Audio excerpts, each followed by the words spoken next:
Hello बच्चों।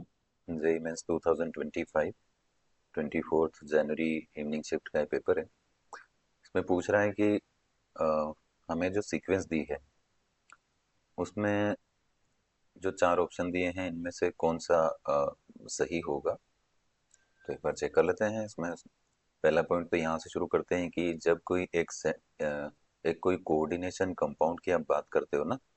हम 12th के कोऑर्डिनेशन इनऑर्गेनिक केमिस्ट्री के कोऑर्डिनेशन चैप्टर में वो पूछता है। कोऑर्डिनेशन कंपाउंड जो आप पढ़ते हो तो उसमें वो पूछता है कि एक कोऑर्डिनेशन कंपाउंड दिखता कैसा है। तो कोऑर्डिनेशन कंपाउंड ऐसा दिखता है। यहाँ एक स्क्वायर ब्रैकेट लगाते हैं। इस स्क्वायर ब्रैकेट के पहले ये केटायन जोन है, यहाँ पे कोई केटायन रहेगा। ये पूरा कोऑर्डिनेशन स्फीयर है और ये एनायन जोन है। ठीक है। यहाँ माइनस आयन वाले कॉम्प्लेक्स जो भी चार्ज रहते हैं वो माइनस इधर रहता है, नेगेटिव इधर और पॉजिटिव इधर। ठीक है। यहाँ रहता है सेंट्रल मेटल एटम। यहाँ सेंट्रल मेटल एटम रहता है। ब्रैकेट में लिखते हैं लिगेंड जो कि लोन पेयर डोनेट करते हैं, और यहाँ लिखते हैं उसकी कोऑर्डिनेशन नंबर कि कितना लिगेंड जुड़ रहा है। ठीक है।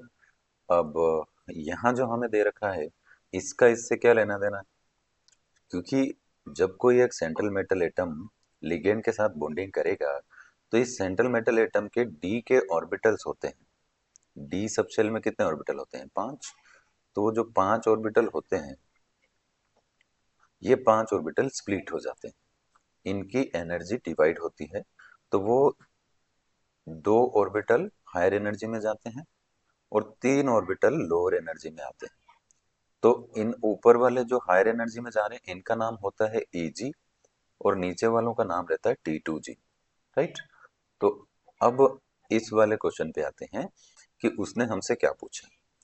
उसने हमसे पूछा है कि अगर मैं लिखूं T2G और उसमें 3 इलेक्ट्रॉन मैंने फिल किए, ये ऊपर 3 लिखा है ना जो वहां पे क्वेश्चन में, इसका मतलब है 3 इलेक्ट्रॉन इसमें है। और Eg उस पे लिखा है 1, तो उसमें कितना इलेक्ट्रॉन है? 1 है।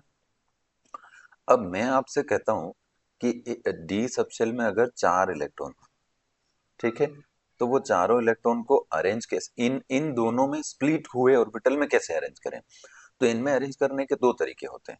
पहला कि आप इस लोअर एनर्जी वाले को पूरा फुल्ली फील्ड कर दो, फिर बाद में ऊपर वाले पे जाना। तो एक तरीका तो ये होता है। और ऐसा कब होता है?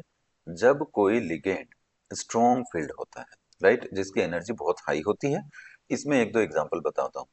लाइक कार्बन मोनोऑक्साइड हुआ, साइनाइड हुआ, अमोनिया हुआ, ऐसा जब होता है, इन जनरल बोल रहा हूँ मैं। ठीक है।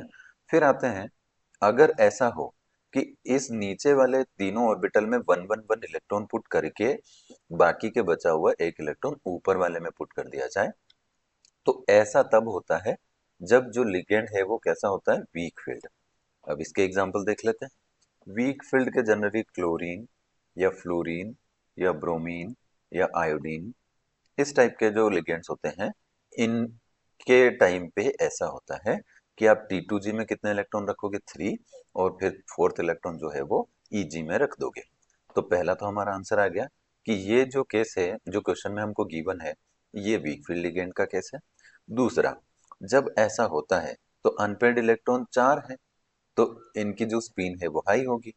तो अब दूसरा आंसर भी आ गया कि एक तो लिगेंड कैसा होगा? वीक फील्ड, और स्पिन जो है वो क्या होगी? हाई। तो अब हमारा आंसर कौन सा हो जाएगा? Weak field ligand. इसमें हमको ढूंढना है weak field ligand and high spin. तो वीक फील्ड तो फर्स्ट और फोर्थ में ही दिख रहा है, और फोर्थ में लो स्पिन लिखा है, तो आंसर हमारा फर्स्ट है। Thank you.